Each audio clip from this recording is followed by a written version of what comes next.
Muy buenas noches, buenas tardes, dependiendo desde dónde nos escuchen. Bienvenidos a este nuevo webinar de la Sociedad Latinoamericana de Neurogastroenterología. Esta noche vamos a hablar de un tema que en realidad pienso que tarde o temprano nos va a interesar a todos. Quiero avisarles antes de comenzar algo. Si no quieren entrar a la inteligencia artificial, es el momento de abandonar la sala. Se lo digo porque en realidad yo no tenía mucha idea de esto, no estaba muy familiarizado con la inteligencia artificial y luego de una conversación con nuestro disertante de esta noche, que es un experto en la materia, empecé a incursionar en este ámbito, pues y ahora utilizo la inteligencia artificial cada vez más y como un muy buen asistente. Antes de comenzar, quiero permitirme dos palabritas nada más. El webinar anterior que tuvimos estuvo a cargo de Luis Busto Fernández. Hoy Luis Busto Fernández, eh, estoy seguro que está con nosotros, prefiero decirlo así.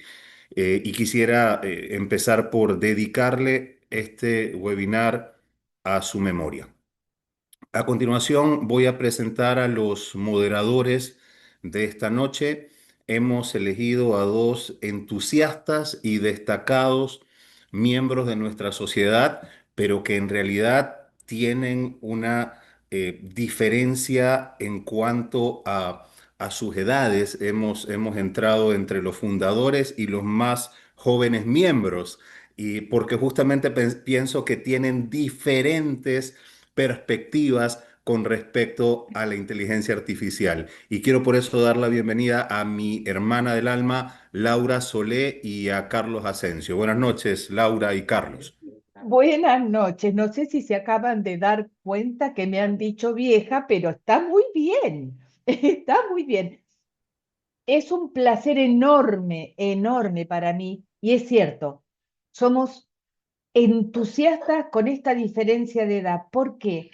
Les digo, ¿cuántos de ustedes, los que están detrás, tienen mi edad? Nosotros nacimos con las cartas. No había celular, no había computadora, perdón, no había televisión cuando nací. Entonces, el cambio fue brutal y es excelente, me apasiona y yo creo que todos los viejitos como yo vamos a estar muy, muy atentos porque es muy útil. Tengo muchas dudas y muchas preguntas. Así que, doctor Carlos Asensio, que es el jovencito de Guatemala, ¿qué nos dice? ¿Qué tal? Buenas noches. Todo Latinoamérica, es un gusto pues, estar con ustedes en este webinar. Y la verdad que entusiasma el saber diferentes puntos de vista sobre el uso de la inteligencia artificial en medicina en general y no así, digamos, en neurogastro, que es un campo, como bien decía el doctor Hanna, a veces incluso nosotros medio jóvenes, también nos da aquella situación de decir, ¿es seguro, no es seguro utilizar estas herramientas? ¿De qué forma aplicarlas? Y yo creo que hoy tenemos esta tarde noche un experto en inteligencia artificial y cómo aplicarlo en neurogastroenterología. Voy a presentar al doctor Nick Tarazona, quien conocí hace un par de meses en República Dominicana en un evento y me pareció fenomenal su conferencia y desde entonces hicimos pues esta coordinación y hoy ha sido una realidad tenerlo aquí en el webinar de la Sociedad Latinoamericana de Neurogastroenterología. El doctor Nick Tarazona, él se graduó de médico en la Universidad Pontificia de Javeriana, Bogotá, Colombia. También ha hecho múltiples cursos y estudios y especializaciones en inteligencia artificial en la Universidad de Michigan y en la Universidad de Pensilvania. El doctor Nick Tarazona, desde hace ya más de 3 años, ha hecho múltiples conferencias y ha sido un educador a nivel de Latinoamérica y no más allá también de las fronteras, el cual está haciendo o volviéndonos como que esta herramienta pues sea parte de nosotros. Y yo creo que es un honor tenerlo acá, el doctor Nick Tarazona. La verdad es demasiada información la que él tiene sobre esto y sobre cómo podemos utilizar, así que saquémosle el máximo provecho y yo creo que va a haber un buen espacio para preguntas y respuestas que aún así creo que nos vamos a quedar cortos. Adelante, doctor Nick, y un gusto para nosotros como la Sociedad Latinoamericana de Neurogastroenterología tenerlo en este momento. Gracias por aceptar la invitación. Muchísimas gracias, doctor Asensio. Doctoras, doctores, para mí realmente es un gran privilegio poder acompañarlos en este espacio. Y gracias también por esa generosa invitación que como sabe el doctor Carlos, para mí es misional el tener estos espacios. Nuestro objetivo es llegar a 1 millón de personas, de profesionales de la salud que sepan y tengan criterio de empezar a usar estas herramientas en su práctica en el día a día. De ahí que todas estas invitaciones para mí realmente es un regalo de poder cumplir con mi misión de poder empoderar a cada vez más personas en el uso de estas herramientas.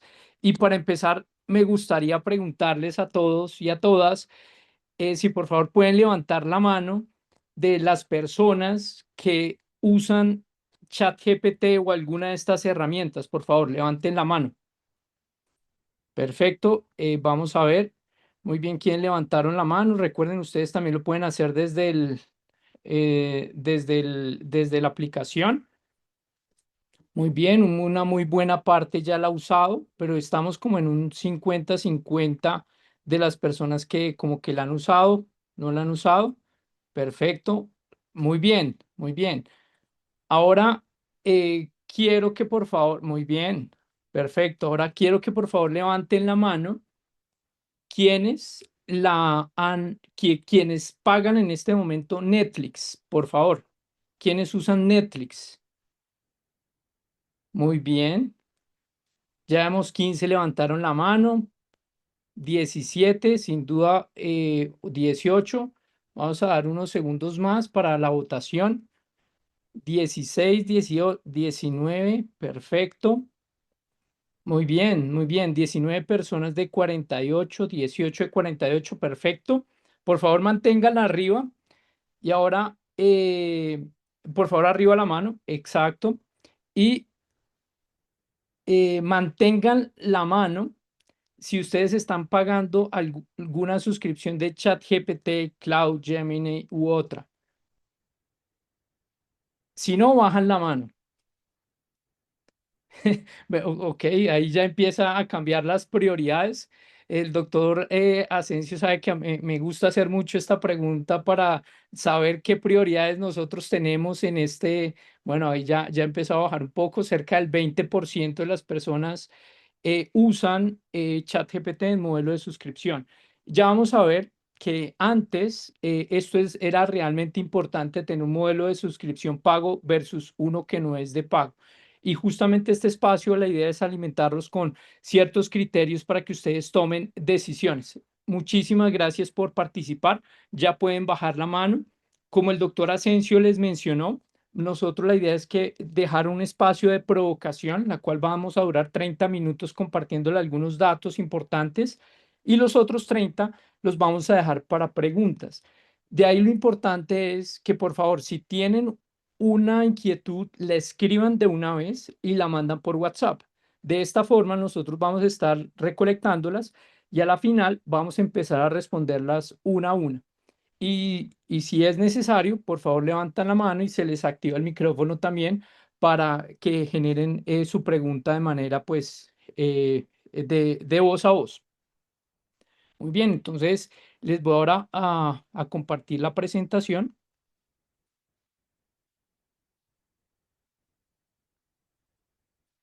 Perfecto, entonces quisiera arrancar con esta reflexión. Imagina que estás solo en el futuro, rodeado de máquinas que te superan en todos los aspectos. El único poder que conservas es tu intuición para hacer buenas preguntas. ¿Cómo razonarías para asegurar que estas máquinas te sirvan y no te reemplacen? Y si seguimos en esta misma línea, el doctor Halamka, que es un experto a nivel mundial en el uso de datos para la toma de decisiones en ambientes hospitalarios.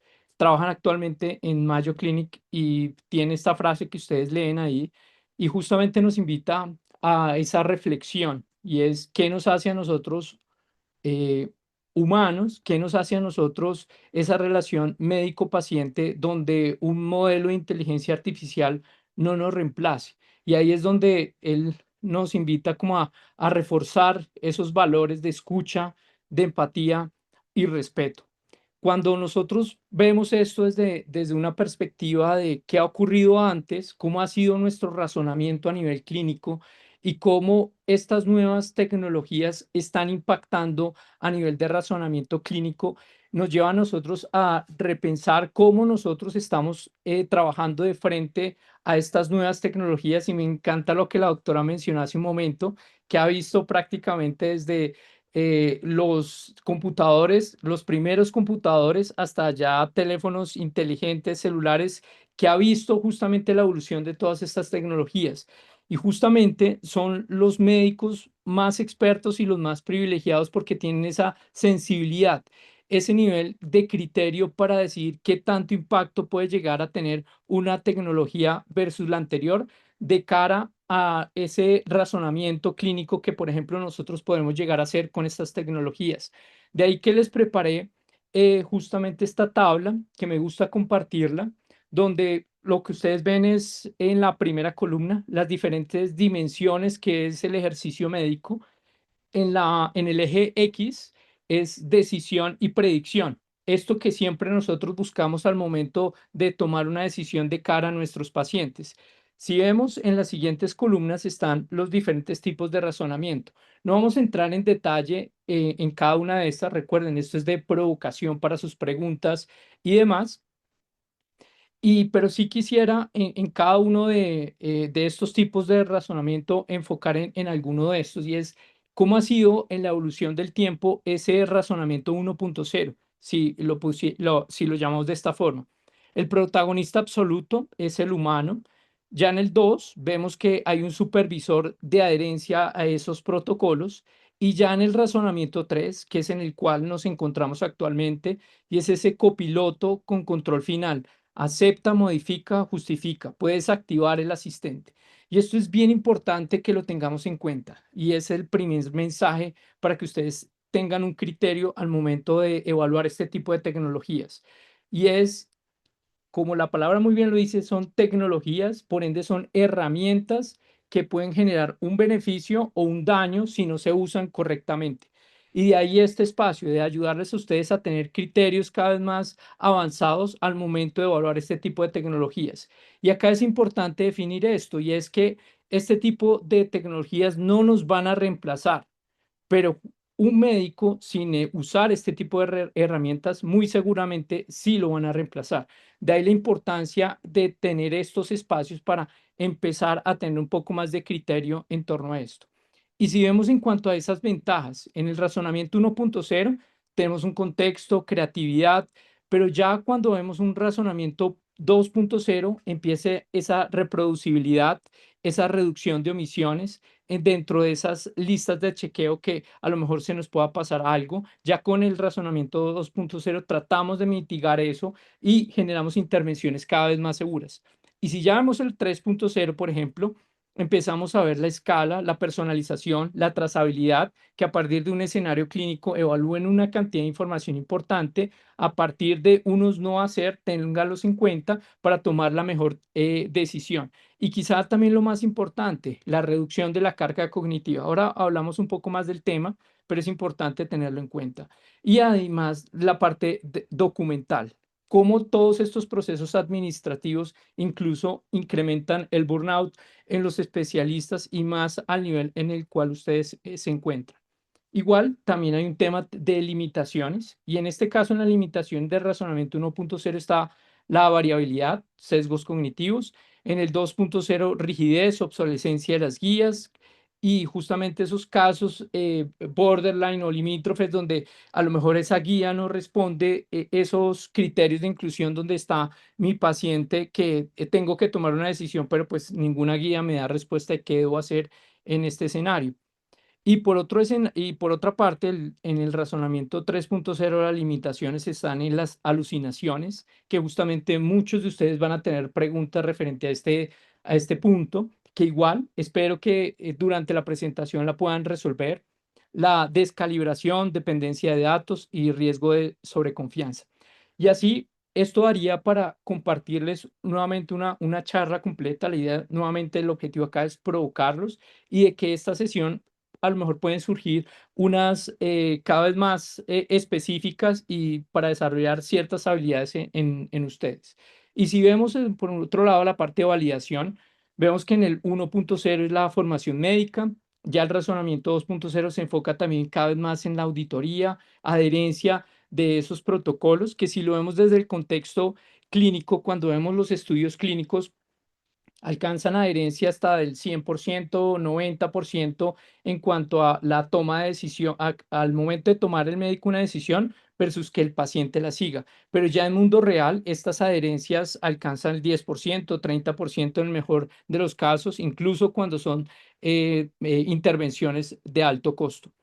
Y finalmente también ya viene un tema un poco más técnico de evaluar, así como tenemos curvas ROC en nuestros estudios, también acá nos ayudan a medir qué tan exactos o qué tan precisos son estos modelos. Más adelante les compartiré algunos ejemplos para que ustedes empiecen a tener estos criterios para toma de decisiones. Y esas métricas claves en cuanto a resultados clínicos, adherencia a protocolos, eventos evitables y a la final, ¿qué es lo que quiere con el razonamiento 3.0? Mejorar y reducir errores, que a la final nosotros cuando tomamos decisiones, justamente lo que buscamos es reducir esa probabilidad de daño en las personas con nuestras intervenciones. Y parte de esto que quería compartirles también es dos historias que han ocurrido en los últimos años, pero también lo que ha sido mi experiencia y justamente lo que quisiera compartir es compartirles estos elementos claves que no necesitamos ser ingenieros para entrar en este campo, ni los ingenieros necesitan convertirse en médicos para obviamente empezar a generar este tipo de proyectos, sino que tengamos esas habilidades como trabajo en equipo, que tengamos esos criterios para saber en qué momento entra el médico, en qué momento entra el clínico. Parte de esto fue en el 2019 cuando entro a una institución muy importante en Colombia, donde, para darles un contexto, es una institución que maneja cerca de 500.000 pacientes, desde la baja complejidad hasta la alta complejidad, y tiene más de 20 instituciones, tanto a nivel de atención primaria como dos instituciones de cuarto nivel de complejidad. Parte de, como ven las fechas, entra COVID y genera un gran reto de cómo reducir el riesgo en esta población. En ese momento yo me encontraba como líder de innovación y desarrollo, y parte de nuestro foco fue usar inteligencia artificial para facilitar el tema de los diagnósticos. Y gran parte de este equipo de trabajo lo conformamos con ingenieros de todas las áreas, ingenieros biomédicos, ingenieros electrónicos, ingenieros de sistemas, ingenieros mecánicos, y podría casi mencionarles gran parte de las ingenierías estaban involucradas en estos proyectos.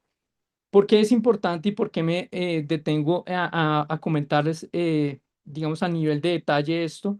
Antes del 2022, los equipos que uno necesitaba para generar este tipo de proyectos eran robustos, equipo, talento.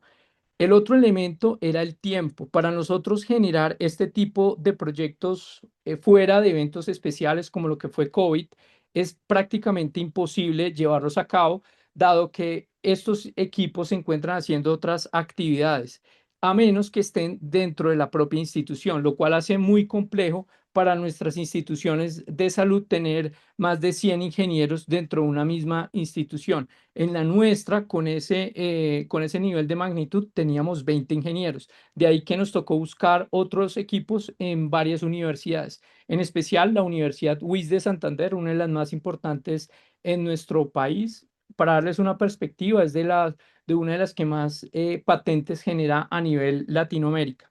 Y justamente este entender el escenario de no podemos hacerlo solos, necesitamos un equipo de trabajo, saber con quién conectarnos fue algo realmente muy importante para tener en cuenta.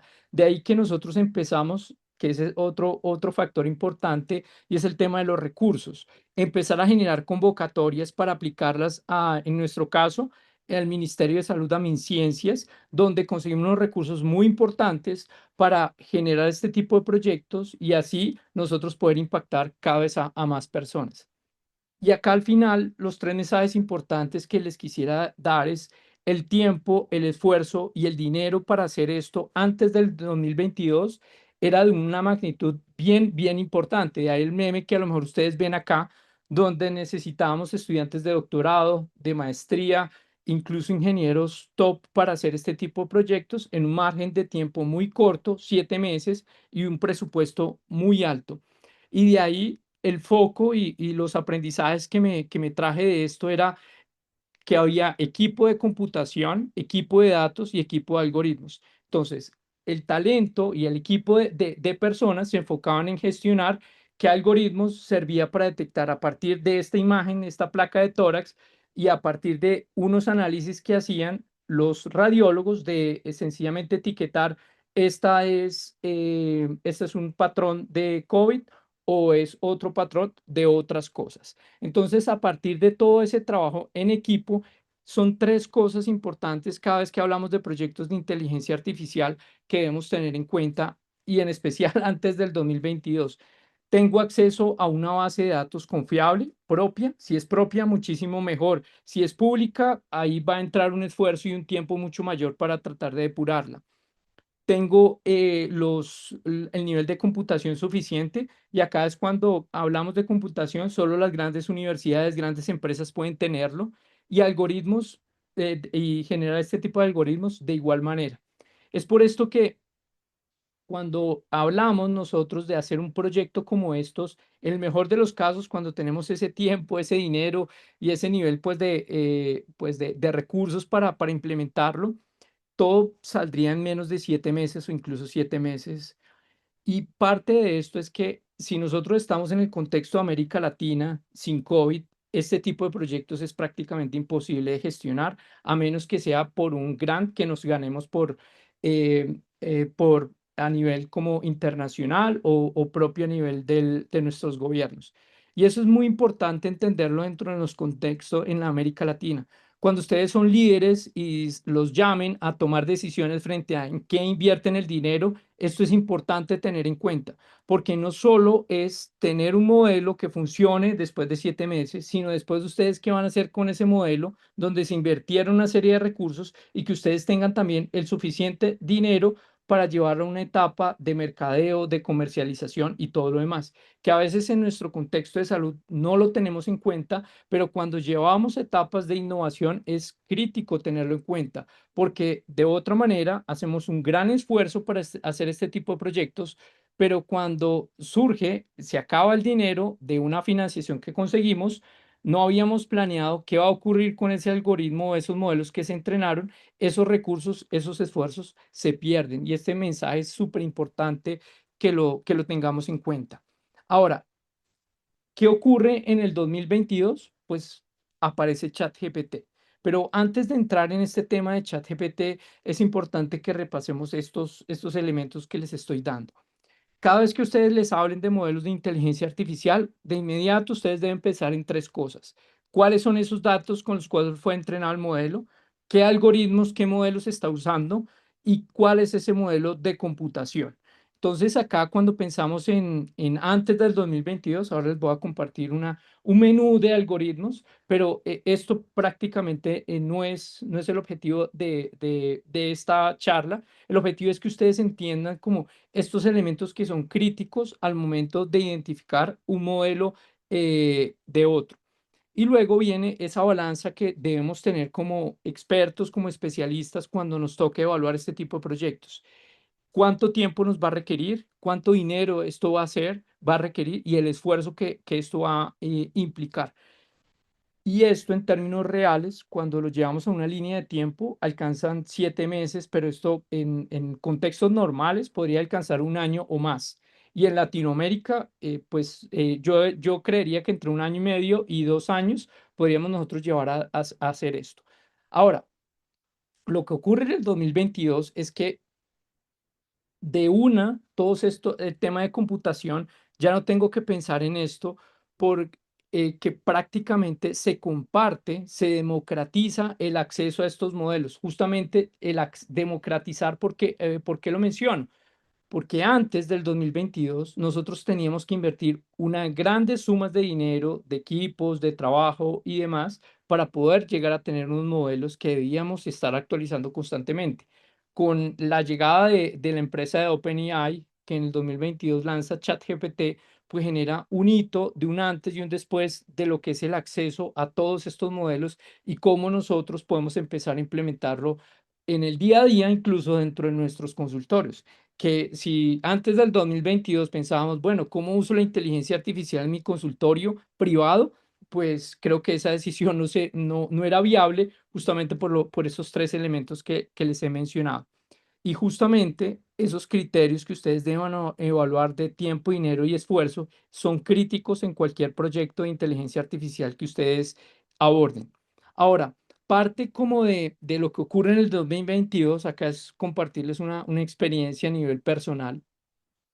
Mi esposa es uróloga y a ella le surgió la posibilidad de hacer el fellow en París, Francia, con uno de los mejores urólogos, endurólogos y especialistas en cálculos renales en el mundo. Entonces, aquí está Catalina y acá están las dos fellow anteriores del profesor Traxer. Prácticamente la bienvenida fue, bueno, Catalina, tus compañeras publicaron 8 artículos, no te voy a pedir los 8, te voy a pedir 4 en un año, cuando todos sabemos en un contexto de Latinoamérica que llegar a publicar 4 artículos en revistas indexadas, pues es prácticamente una odisea. Si vemos en PubMed, Catalina Solano, 0 artículos. Afortunadamente, pues sale ChatGPT y cuando sale ChatGPT para mí fue un antes y un después de lo que fue el impacto de estas tecnologías. Gran parte por todo lo que les mencioné en la parte inicial de esta conversación. El tiempo, el dinero y el esfuerzo para llegar a implementar esto era, francamente, lo hacía accesible a todo el mundo. Cuando arrancó ChatGPT era gratuito, ya ahora cuesta algo similar a una suscripción a Netflix y surgieron otros adicionales, otros modelos. Pero cuando aparece eso, digo, bueno, fantástico porque esto va a ser una herramienta de apoyo muy grande para mi esposa. Y si ustedes la buscan en PubMed, en la actualidad ya van 24 artículos. Cuando ven la diferencia de pasar de 0 artículos a 25, ¿cuál fue esa receta secreta? ChatGPT. Fue un modelo de inteligencia artificial generativa que nos ayudó. Ahora, ¿en qué nos ayudó específicamente? Justamente cuando nosotros tenemos la tarea de escribir artículos o cuando sabemos que hay una serie de pasos que hay que dar.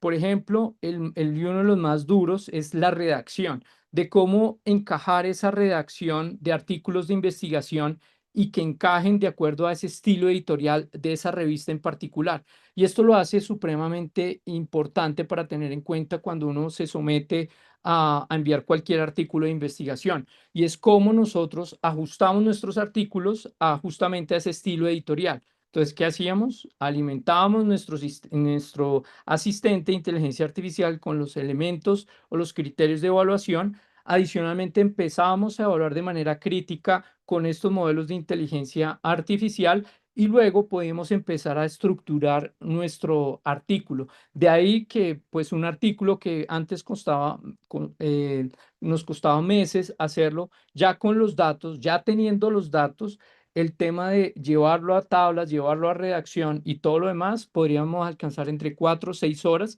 hasta tener el artículo final.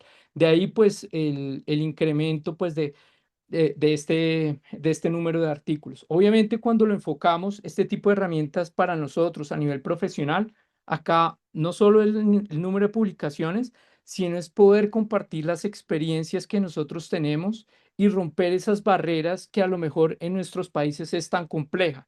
Y ahí la analogía de cómo a uno le piden 4 artículos en el primer año, y terminar 2 años después con 26 artículos, pues esto es gracias a este tipo de tecnologías que rompen esas brechas de idioma y adicionalmente de acceso a recursos para escribir este tipo de literatura. Y con esto adicional llegó una serie de invitaciones que me hace falta actualizar, que la invitaron recientemente también a un Congreso Latinoamericano de Urología para hablar justamente de inteligencia artificial y el impacto de todo esto. Esto fue en una invitación para un evento en Roma, Italia, de la especialidad en urología por la Sociedad Europea de Urología, y esta es de la Sociedad Internacional de Endourología, que va a ser en Phoenix. Entonces acá es una latinoamericana enseñándoles a europeos y a estadounidenses en el uso de estas herramientas y incluso a asiáticos. Entonces, ¿a qué voy con toda esta reflexión? Y es a que este tipo de herramientas pone el equilibrio sobre la mesa para todos los jugadores. No, el hecho de que estemos en Colombia no quiere decir que no podamos tener acceso a este conjunto de herramientas, nos los provee. Ahora es qué tanto tiempo yo le estoy dedicando a estas herramientas para que me dé un diferencial. Eso ya depende de nosotros. Y acá con este caso quería enfatizar esta parte. En mi caso, nosotros nos fuimos a mediados del 2022, llegamos a mediados del 2023, en junio. De ahí que nosotros empezamos a compartir pues, esta visión que tenía del impacto que podía llegar a tener esto.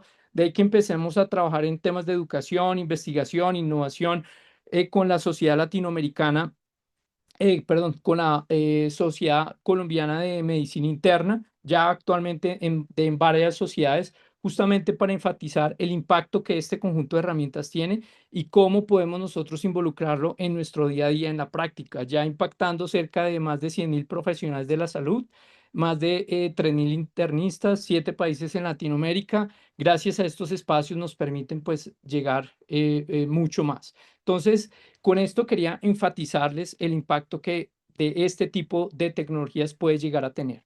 Ahora quisiera entrar como darles a ustedes con lo que viene a continuación un vistazo a nivel técnico de esos criterios que ustedes deben tener en cuenta, pero a un nivel muy, muy, muy general.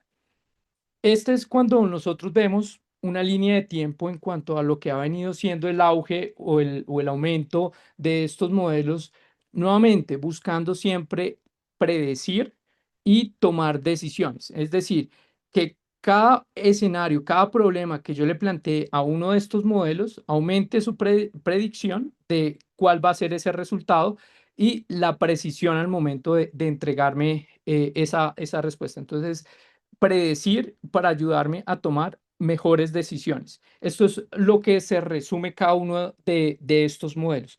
Entonces, al inicio empezaron, y acá hay algo bien importante que mencionar, antes de 1940, todo era a través de el humano interviene para generar este conjunto de reglas. 1940. Del 1940 hacia adelante fue la concepción de justamente cómo podemos nosotros modelar una neurona a nivel matemático y esto a su vez generar otras redes neuronales y que de esta forma no necesiten a los humanos para estarle enseñando a los modelos a partir de un conjunto de datos si esto es un perro o es un gato. En resumen, eso es lo que buscó cada uno de estos hallazgos y quizá uno de los más importantes que valió incluso premio Nobel de física, el doctor Hinton, donde uno de sus hallazgos y uno de sus, digamos, como historias o hallazgos más importantes fue el perceptrón. Lo que permite hacer, más allá de entrar en temas técnicos, es aprender de esos datos y esas equivocaciones que lo que estaba haciendo era bien o estaba mal. Y justamente eso fue lo que desarrolló o el hito importante que se generó con este hallazgo. Y otro hito importante que también el doctor Hinton estuvo involucrado, que fue todo el concepto de redes neuronales. de modelar justamente cada uno de estos modelos, que si lo vemos desde la analogía de Iron Man, desde cada uno de sus trajes y cada una de sus películas, lo que vemos es justamente ese nivel de automatización que tuvo cada uno de estos modelos. Y acá, en el caso de Avengers, como a partir de esa concepción de redes neuronales, surgieron otros modelos alternativos al de redes neuronales, pero el que persistió y el que fue más preciso en cuanto a entrega de información y a predecir los siguientes resultados fueron las redes neuronales profundas. Y acá están como estos dos artículos importantes. En el caso, ahora vamos a compartir un poco más de ILIA. Acá está el doctor Hinton. Los tres generaron este paper que sentó las bases de todo lo que fue el aprendizaje profundo, y este otro, el equipo de Google, que generó toda la arquitectura Transformer que conocemos actualmente. Y acá algo importante con esta arquitectura es que antes, para yo analizar cada uno de estos problemas, los analizaba en serie. O sea, resuelvo identifico el significado de esta palabra, sigo con la siguiente, sigo con la siguiente, sigo con la siguiente, en serie. Lo que hizo esta arquitectura fue justamente hacerlo todo en paralelo, tomar todas las palabras, modelarlas a nivel matemático y ayudar a predecir cuál podría ser la siguiente palabra, con una precisión que abrumó a todos los equipos de investigación. En su momento no generó tanto hito hasta que ocurre lo de ChatGPT. Y acá, esto es también como una reflexión, y es, tienes que correr antes de poder caminar.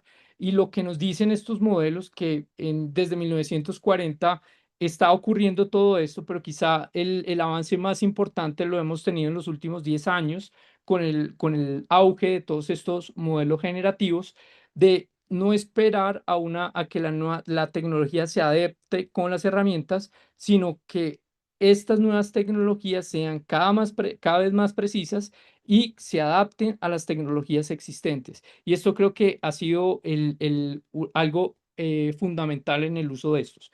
Y ya para entrar como en detalle de cada uno de estos modelos de inteligencia artificial generativa, quiero que lo pensemos desde esta analogía con una relación amorosa, donde pues viene una luna de miel, nos volvemos un poco distraídos en la relación, genera ciertas dificultades, peleamos y tenemos dos opciones: o nos reconciliamos o nos separamos. Si lo vemos desde esta analogía, ¿qué ocurrió con estos modelos de inteligencia artificial generativa y estas empresas?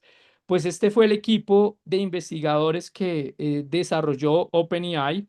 Acá están varios actores importantes en el 2016. Está Jensen Huang, que es el CEO de NVIDIA a nivel de computación. Generó un hito en todas sus herramientas. Acá está Elon Musk, que fue el fundador de OpenAI, el que dio todo el capital. Acá está un grupo de ingenieros. Y ya vemos que empiezan a ocurrir conflictos, pelean, y unos se mantienen y otros se van. Los que se fueron de ese equipo investigador formaron Cloud, otros, en el caso de Elon Musk, crean Grok, otros generan Ilya, acá, que lo veíamos al inicio como uno de los fundadores importantes de todo el deep learning. También él fue crítico al momento del desarrollo de los modelos de inteligencia artificial generativa, y fue el creador del primer chat GPT 1, 2, 3 y 4.5 que tenemos en la actualidad. Y justamente parte también de ese equipo empezaron también pues se separaron, generaron estas empresas y empezaron a incursionar en la parte de robótica. A nivel de valor estas empresas, OpenAI es una de las empresas más valiosas. Anthropic y las demás que ustedes ven acá en la gráfica son menos valiosas, pero eso no quiere decir que no estén facturando de manera importante. Cuando vemos a nivel de valiosas, OpenAI ocupa el primer puesto, ya saben, fue la primera. Y adicionalmente, cuando nosotros queremos ver en el conjunto todas estas herramientas, vemos que están soportadas por una arquitectura de computación. Y este nivel de computación es lo que llamamos actualmente como GPUs. que como la arquitectura que hacía todo un paso a la vez, con esta arquitectura de GPUs permitió abordar todo de una vez en paralelo. Más adelante les voy a compartir como unos ejemplos de esta parte. Cuando vemos este impacto a nivel de capitalización de esta empresa de NVIDIA, vemos que acá ocurrió un hito importante en el 2022. Vemos cómo en pocos años creció 1.398% y se espera una proyección para 5 trillones de dólares a final de año.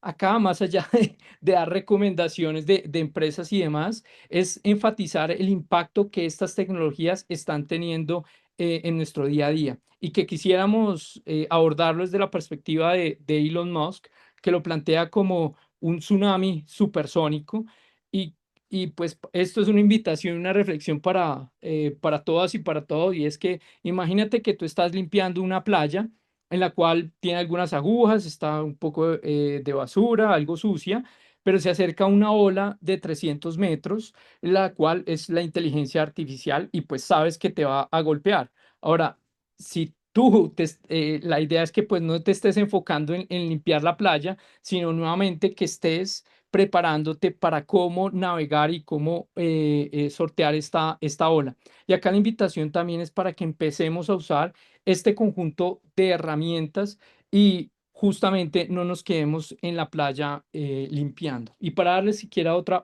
perspectiva y otro elemento de criterio, cuando vemos la electrificación, tardó 40 años en tener un nivel productivo. Si vemos computadores, 20 años. Si vemos un nivel creativo, menos de 3 años, que es lo que es ChatGPT.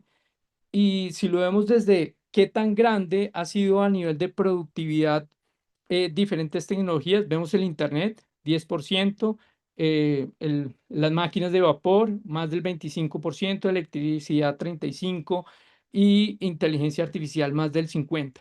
Así que esas analogías cuando mencionan que la inteligencia artificial es la próxima electricidad, sin duda lo vimos con ejemplos anteriores de empresas no tan importantes, unas cuantas, y ahí vemos la magnitud de crecimiento que han tenido.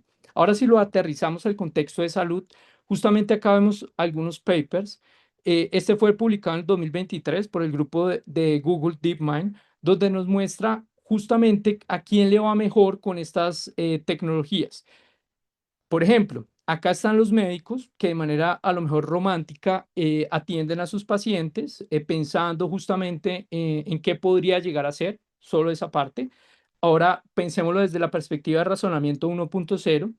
Acá en el segundo grupo está esos médicos que así mismo como los anteriores, pero le agregan un condimento adicional. Van a internet y buscan en bases de datos. Y acá está el otro grupo que usa su razonamiento también, pero adicionalmente confían en la información que les está entregando estos modelos de inteligencia artificial generativa.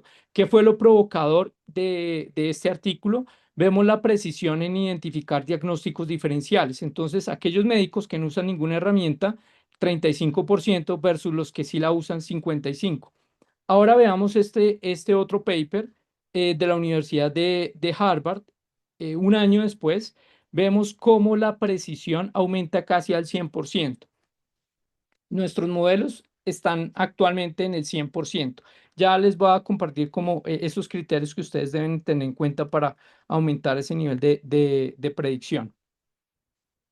Y también surgieron dos papers también interesantes acá para compartir desde una perspectiva ética, que a lo mejor en las preguntas podemos abordarlo un poco más, y a nivel de guías de práctica clínica, que sin duda lo que vamos a empezar a ver en el próximo año, ya, si no al final de este, es cómo están saliendo ensayos clínicos controlados aleatorizados usando como intervención inteligencia artificial y cómo van a empezar a involucrarse cada vez más en nuestro campo.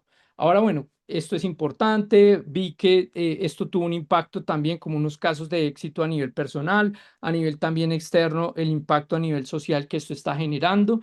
Pero bueno, ¿cómo empiezo yo a usar este tipo de modelos? Acá el resumen, este es como las herramientas que nosotros hablamos hace un momento. para darles como esta perspectiva es y que ustedes tengan al momento de evaluar cualquier modelo de inteligencia artificial generativa. Enfocarse que los datos están entrenados a la fecha de hoy, los que estamos usando tienen los datos hasta hasta el junio del 2024. Y acá ustedes ven esta brecha que, bueno, ¿y qué pasa con esos datos? Esos serán los siguientes modelos que nosotros vamos a ver en la actualidad. Ahora, el siguiente elemento que es importante que ustedes tengan en cuenta es la ventana de contexto. ¿Qué quiere decir esto? Es 60.000 tokens, 100.000 tokens, 1 millón de tokens. Bueno, ¿esto cómo lo puedo representar en el contexto de medicina? En la perspectiva de que tengamos el mejor modelo de inteligencia artificial, vemos que tiene 1 millón de tokens. 300 artículos va a evaluar. Si nosotros quisiéramos aplicar un modelo de inteligencia artificial aplicado, por ejemplo, que va y busque en los 38 millones de artículos que tiene PubMed, necesitaría 196 mil millones de tokens para justamente alcanzar esta tarea, lo cual lo hace inviable económicamente. De ahí esas empresas como OpenEvidence que te dicen que te ayudan y que buscan en toda la base de datos, este es el elemento de criterio más importante para ustedes. Y próximamente seguro saldrán los sesgos de justamente de contexto. Y es que yo no puedo decir, yo no puedo entregar esa afirmación que es mi modelo de inteligencia artificial va a buscar en en la base de datos de PubMed, porque justamente tendría que tener esta ventana de tokens para lograrlo. De ahí que en temas éticos es un tema de transparencia crucial, que el modelo diga cuántos tokens yo estoy usando en cada consulta. Por ejemplo, ChatGPT en la actualidad redujo de 100.000 tokens a 36.000 tokens su ventana de contexto. Y para darles nuevamente como una relación, 300 artículos tiene 1 millón de tokens. Solo para que tengan esta perspectiva, 100.000 tokens, estaríamos hablando de 30 artículos. Entonces, y ahí uno puede ir verificando hasta dónde yo puedo llegar con esto. Y este es quizá uno de los elementos más críticos junto a los datos que todos debemos tener en cuenta como profesionales de la salud al momento de usar estas tecnologías, porque nos están sesgando a usar y a limitar bajo esas ventanas de contexto. Y cuando vemos Open Evidence, no es transparente en decirnos qué modelos están usando y cuál es su ventana de tokens que tiene para hacer estas consultas. De ahí la importancia de que seamos críticos al momento de tomar esta decisión. Ok, eso quiere decir entonces que dejo de usarlos. No, no, no, todo lo contrario. Acá viene lo importante de usar estos modelos, es tener ese criterio y refinar dónde y cuándo yo puedo usar esto. Y al inicio les compartí lo importante de usar estos, por ejemplo, en escribir artículos científicos, ayuda mucho. En evaluar mi artículo me ayuda mucho. Digamos que tengo unas guías de práctica clínica y creo generar mi asistente. Aquí está la oportunidad de cerrar esa brecha subiendo las guías que yo necesito. ¿Con qué ventana de contexto? Con una de 36.000 tokens, 100.000 tokens es más que suficiente para esos casos de uso particular por patología. Importante tenerlo en cuenta. Ahora, ¿qué ocurre cuando nos salimos de esta brecha? Por ejemplo, quiero preguntarle acerca de un tema que salió reciente y no está en esta fecha. Si no le activo, por ejemplo, una de estas herramientas como ve a la web y consulta, él va a generar las alucinaciones, porque como ustedes saben, estos modelos predicen justamente qué es lo más probable basado en la ventana de entrenamiento de datos que ellos tienen. Si no tienen esos datos, ellos empiezan a inventarse justamente porque no le proveemos todos los datos suficientes para que reduzcan ese nivel de alucinaciones. De ahí algunas de las preguntas que pueden surgir. ¿Cómo hago para reducir las alucinaciones? Entendiendo que tengo todos los datos por el cual el asistente pueda tomar estas decisiones. Y ha sido tal el impacto que si buscamos en ChatGPT ya hay más de 10.000 artículos publicados justamente de usarlo como intervención.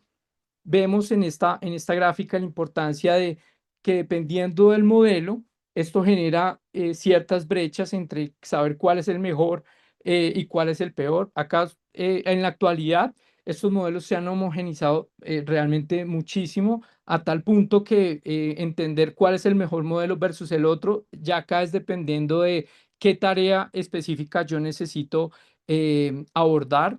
Acá vemos como un ejemplo de todos los modelos de inteligencia artificial generativa que se encuentran en la actualidad. Y acá quisiera darles este otro punto de información. Perplexity, ¿qué es esta herramienta? No es un modelo de inteligencia artificial generativa, es un modelo que lo que hace es ca- capturar todos estos modelos, es una interfaz que permite capturar todos estos modelos y elegir cuál de estos yo quiero activar con estas herramientas. Y acá quizá un poco más gráfico cómo puedo interactuar con, por ejemplo, con Perplexity, con todos los modelos anteriores, si no me quiero identificar con alguno. Y el costo por generar, por ejemplo, un video de 8 segundos es muy alto, que, por ejemplo, en una suscripción de $4 me puede alcanzar a dar 4 videos. De ahí que si no soy editor ni trabajo mucho en esto, pues eso es irrelevante para mi toma de decisión al momento de qué modelo usar.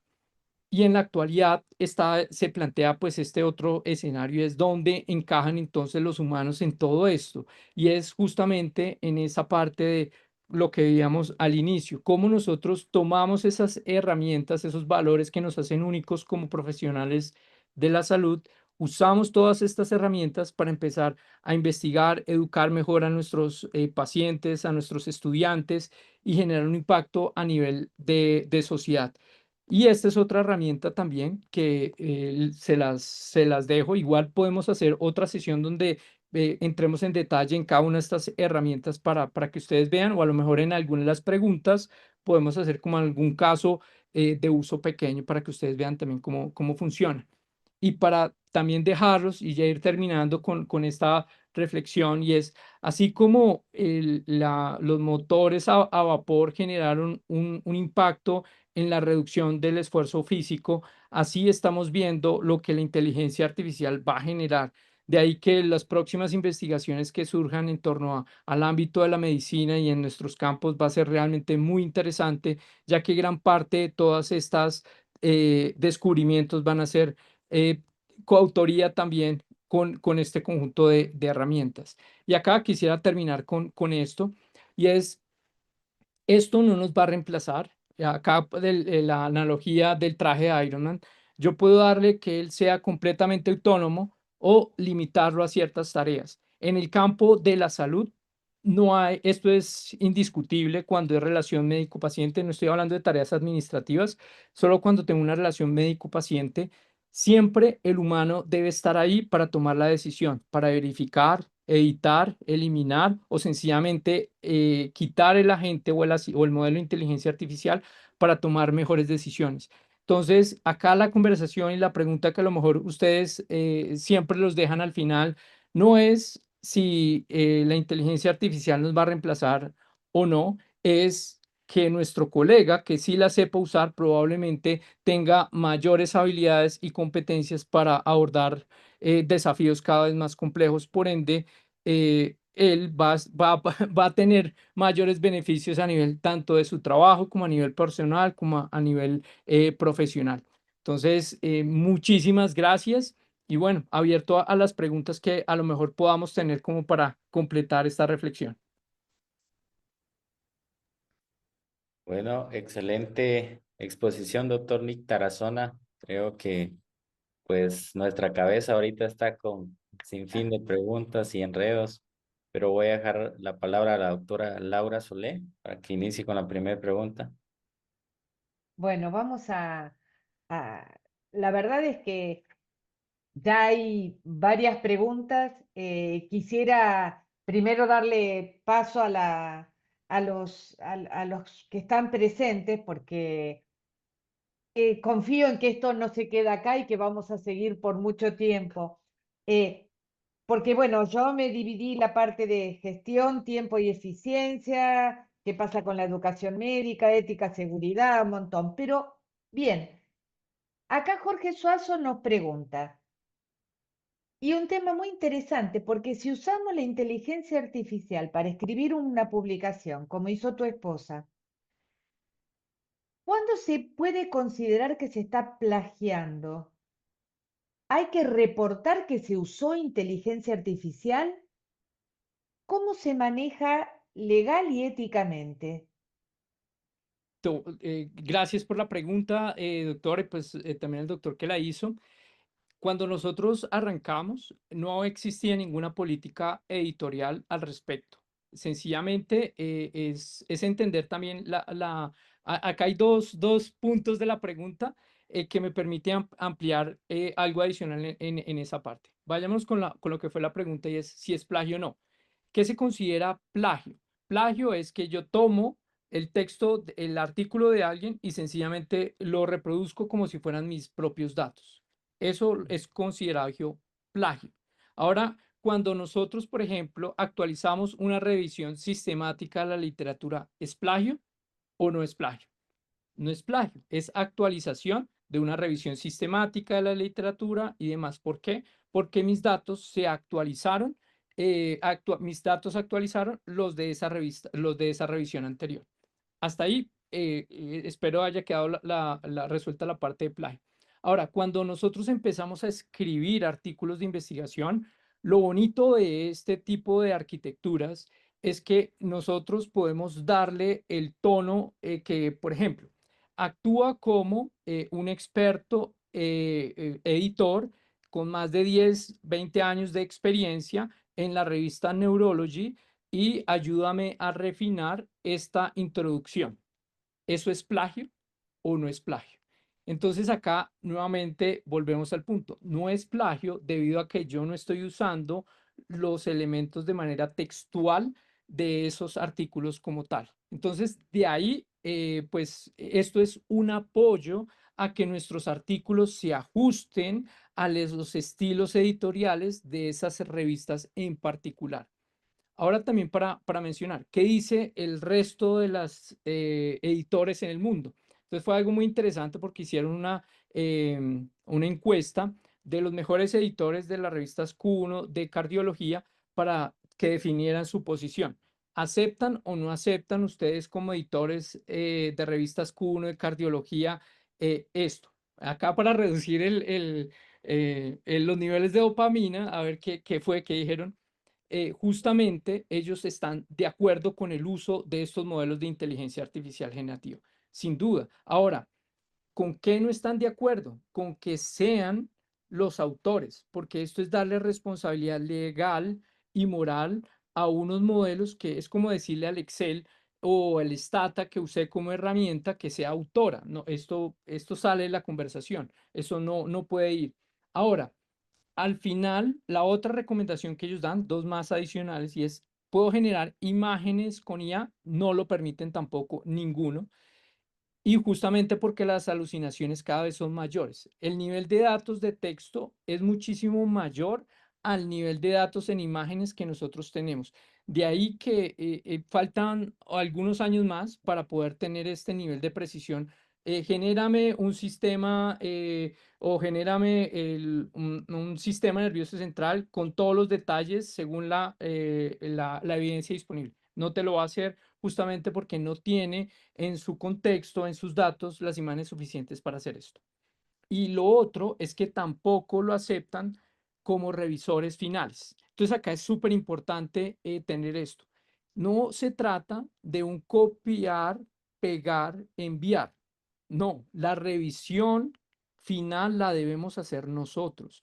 Asegurarnos que los datos que estamos entregando son reales, que son propios nuestros, que la parte del texto que nosotros estamos construyendo con estos modelos estén alineados con realmente los resultados y el análisis que yo realmente encontré en mi información. Y eso, de ahí hay anécdotas increíbles en la parte de derecho, donde tal cual la respuesta a un requerimiento legal copiado y pegado de lo que salió ChatGPT y después el juez termina diciendo, venga, si lo van a usar, por ejemplo, por acá no diga que esto fue generado por ChatGPT, recuerda revisar muy bien el texto que te entrego.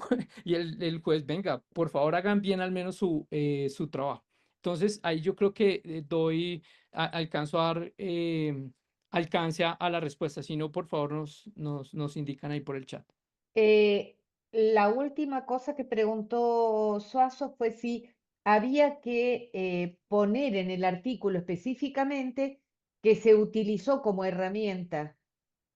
Todas las, todas las, pues, mejor dicho, las revistas, igual ustedes cuando someten un artículo, ahí le dicen la política editorial de esa revista en particular.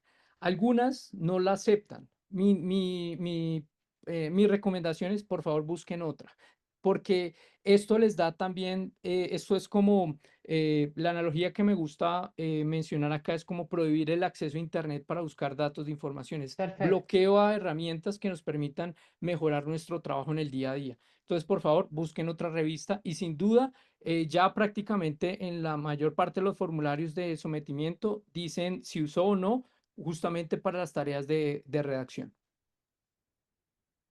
Hay otra pregunta del doctor Jorge Suazo que dice, ¿cómo saber si la inteligencia artificial está alucinando o nos está dando información equivocada? Por ejemplo, citas bibliográficas incorrectas. ¿Qué tan confiable es?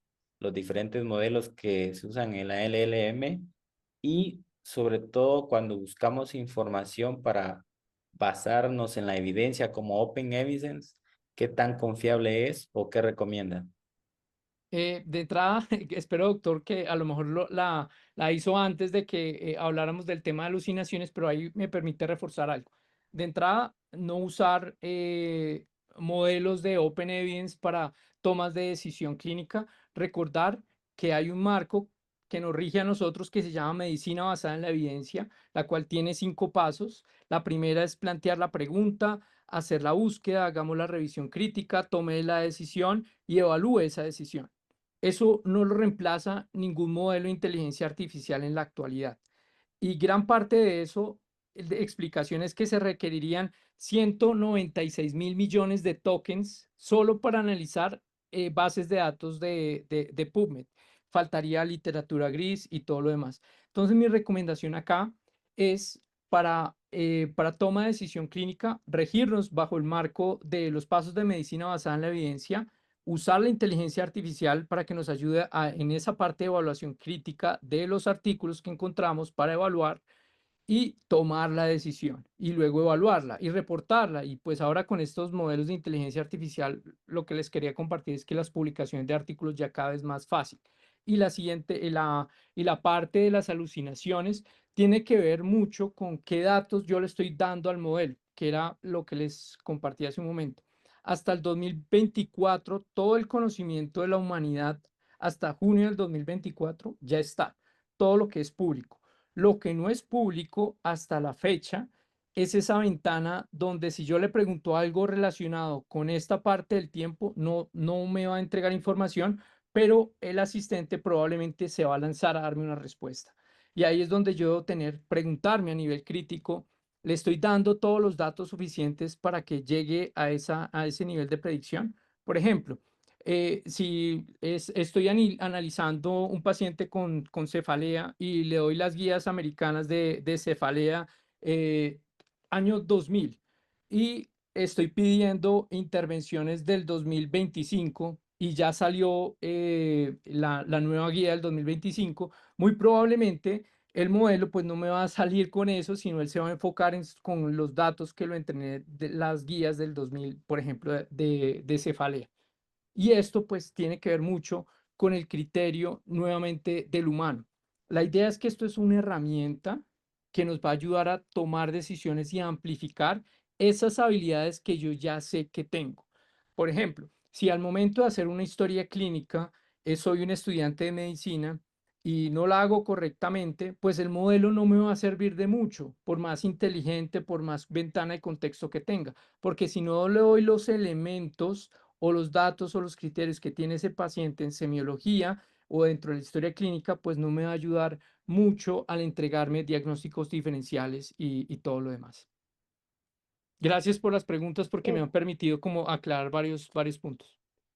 Justamente a partir de eso, ¿cómo aprendemos a generar los prompts? ¿Cómo aprendemos a buscar hacer la pregunta específica, porque uno sabe lo que quiere, pero otra cosa muy distinta es preguntar para darle el marco justo a la IA para que me conteste. Excelente, excelente pregunta, doctora. Y gran parte acá tiene que ver mucho con, volvámoslo sencillo, permítame dar este ejemplo. Cuando nosotros, imaginémonos que un paciente, un estudiante, yo soy su especialista en neurología a nivel pediátrico y todo lo demás. Y doctora, qué pena molestarla. Tengo un paciente con cefalea, tanto tiempo, tanta duración, tanta sintomatología. Y resulta que nunca le di la edad a la doctora.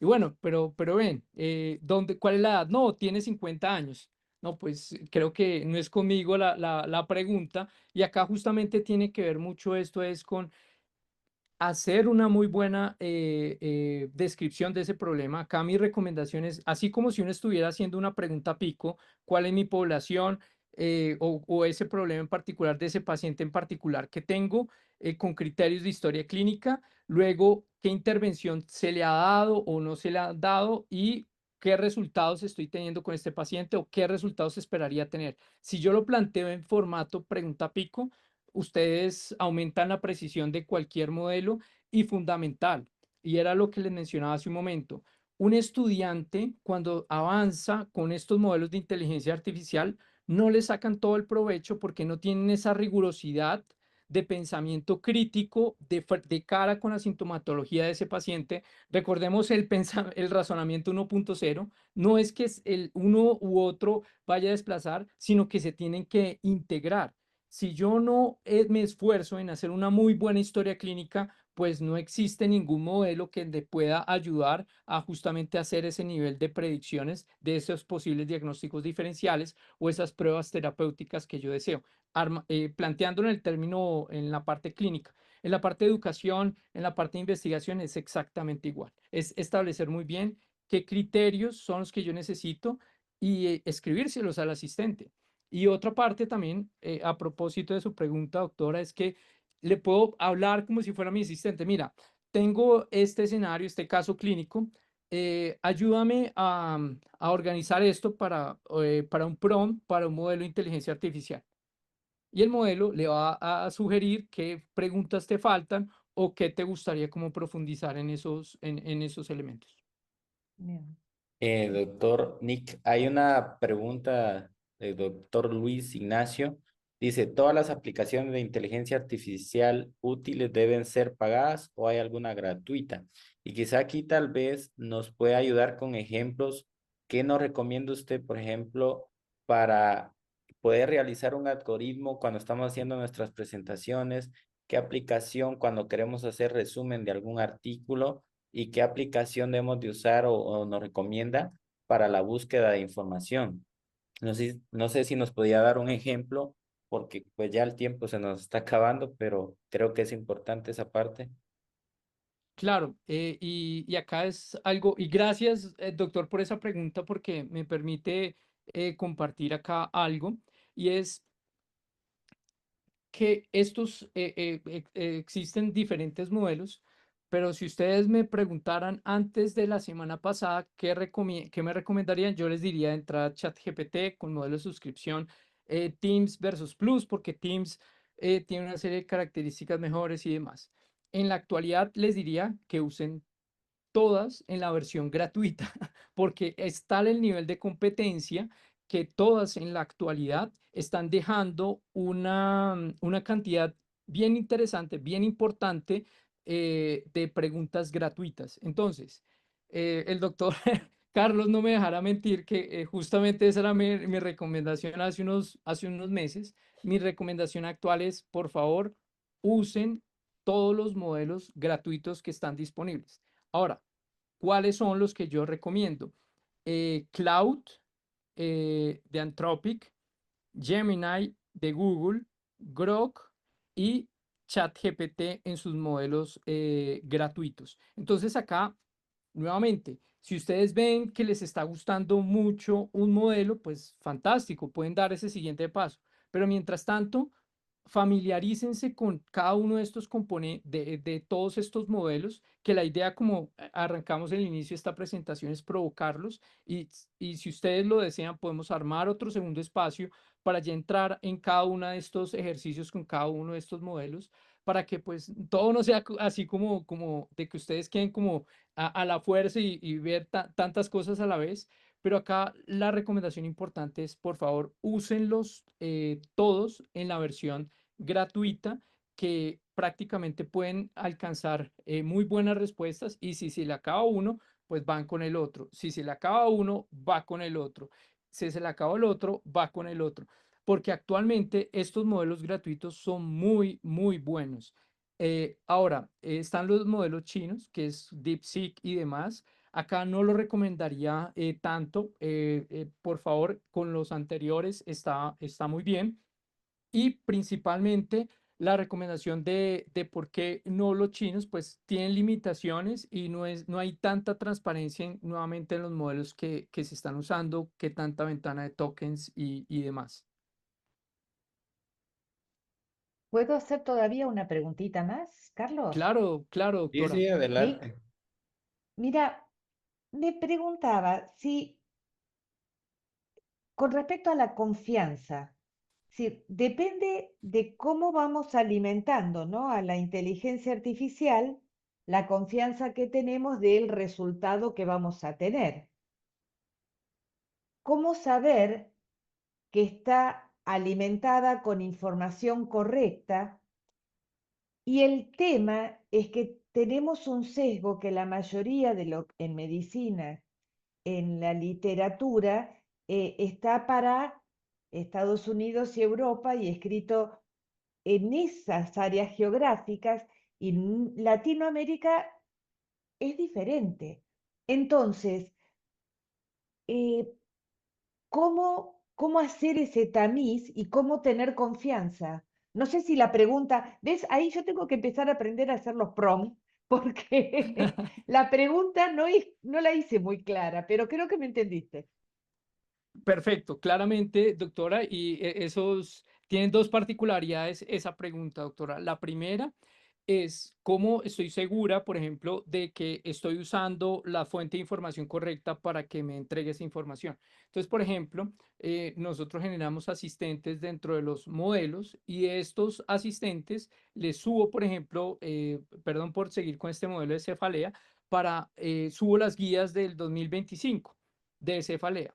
Ahora, ahora viene la otra parte de la pregunta, y es, pero es que esos son pacientes que, cuando veo cómo se hizo, cuáles fueron los artículos con los cuales se construyó esa guía de práctica clínica, la mayor parte de los metaanálisis de los ensayos clínicos, pues es población americana, y no tienen una parte o ajustado determinada escala para nuestra población. Y acá, nuevamente, doctora, analizar la parte de modelos de inteligencia artificial generativa es como analizar los estudios clínicos, es datos. eh, Tengo guías latinoamericanas que estén usando guías, por ejemplo, de cefalea. Listo, hay una guía latinoamericana de mi país, fantástico, la puedo dejar ahí.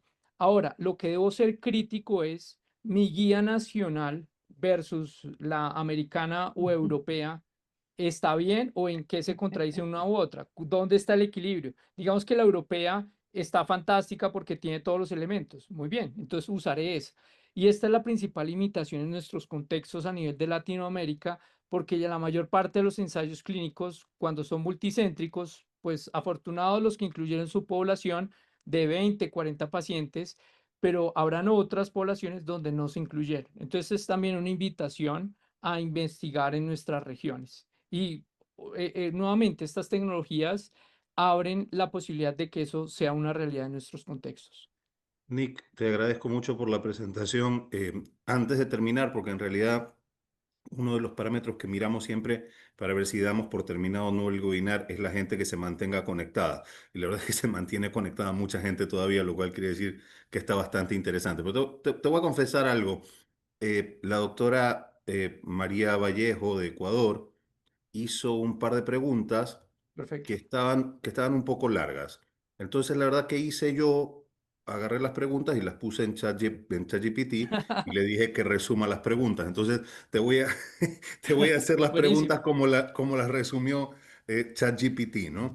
La primera es sobre actualización de modelos y dice que actualmente no se actualizan de forma continua, lo que puede generar desactualización de datos.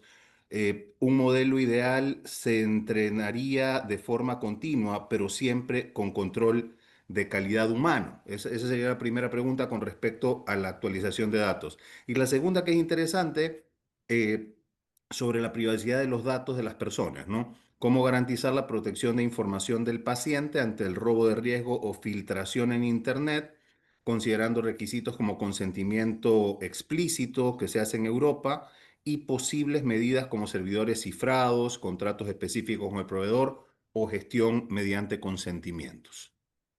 Genial, gracias doctor por hacer la tarea de compartirlo también a ChatGPT y ayudarles también como a sintetizar.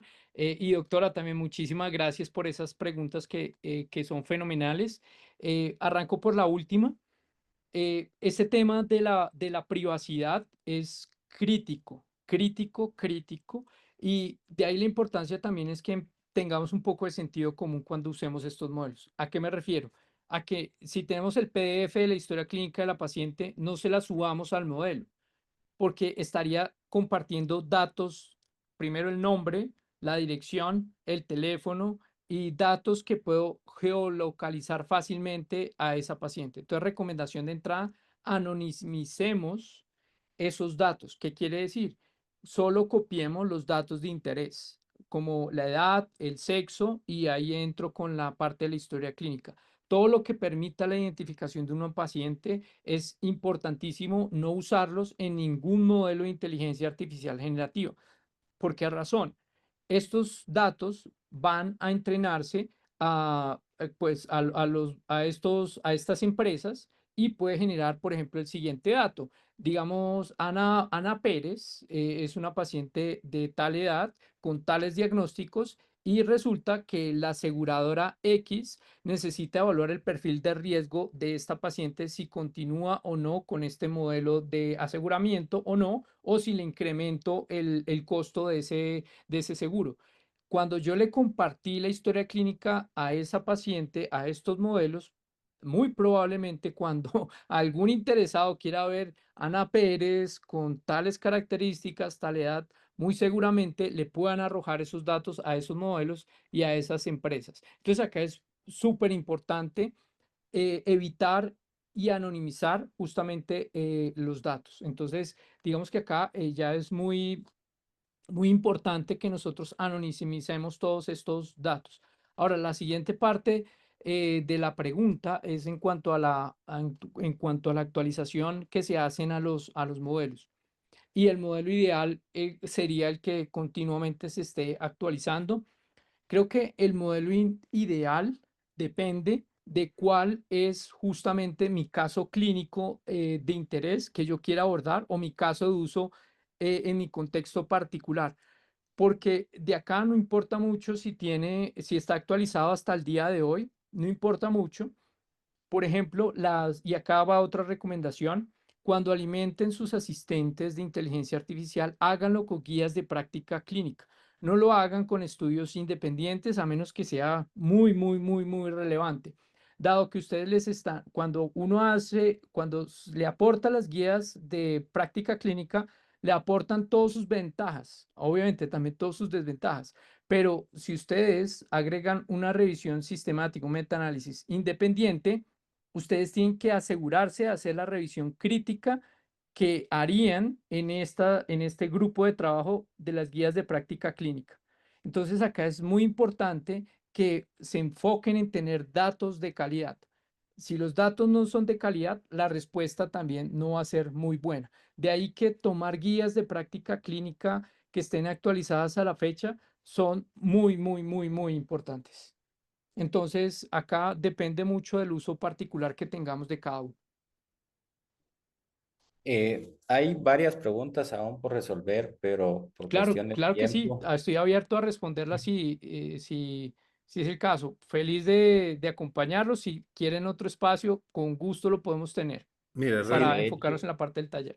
realmente estamos muy encima del tiempo. De hecho, nos hemos extendido más de lo habitual. Claro. Pero la gente está bastante animada y mira, tenemos una entrañable compañera de la sociedad, fundadora, la doctora Ana María Madrid de Chile, y ella dice, realmente es interesante, pero es difícil de digerir en tan poco tiempo. Y eso realmente abre digamos, una posibilidad. Carlos, vamos a trabajar en eso.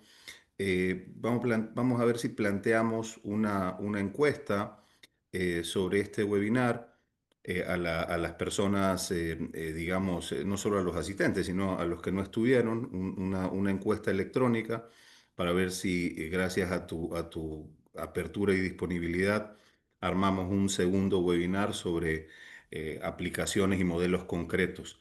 Yo ahora quiero agradecerte en nombre de la sociedad, porque en realidad pues es todos los que damos charlas, sabemos que esto es un esfuerzo, es tiempo. Además, es tiempo que podrías estar con tu familia, que nos has dedicado a nosotros, y en realidad te lo agradezco mucho. Agradecerle a Carlos Asensio por el contacto y por la moderación. Agradecerle a Laura Solé. Yo nunca dije que seas vieja, es más, toda la vida te he dicho que no te digas vieja, porque no eres vieja, partamos de ahí. Yo lo que dije es que eres una de los socios con más tiempo, pero nosotros somos una Eso sociedad sí. joven. Así que no eres vieja y no te hagas la vieja, que al menos delante mío, porque no me gusta escucharte eso. Y bueno, agradecerles e invitarlos a todos. No sé si tienen algunas palabras antes de cerrar cada uno de ustedes. Me gustaría, doctor, justamente lo que acabo de mencionar, cuando nosotros arrancamos a hacer todos estos modelos de inteligencia artificial en la ACMI, en la Asociación Colombiana de Medicina Interna, fueron los profesores con más tiempo dentro de la asociación quienes impulsaron este proyecto, no fueron los jóvenes. Eso es importante tenerlo en cuenta. Y por lo que mencionaba también la doctora al final, la doctora Madrid, justamente está orientada hacia eso. Esto abre un campo realmente importante de cómo usar muy bien esta herramienta y cómo empezar a implementarla en nuestros escenarios. ¿Y quién mejor que ellas y ellos para que generen y lideren estas conversaciones? Porque ellos saben de primera mano lo que arranca y los cambios de paradigma que genera la entrada de una nueva tecnología y cómo esto impacta en la salud de las personas. Sí, yo recuerdo que en el 89 creo que eran los cursos de DOS que hacíamos en el hospital. Dios mío. La verdad, muchísimas gracias, Nick, muchísimas gracias.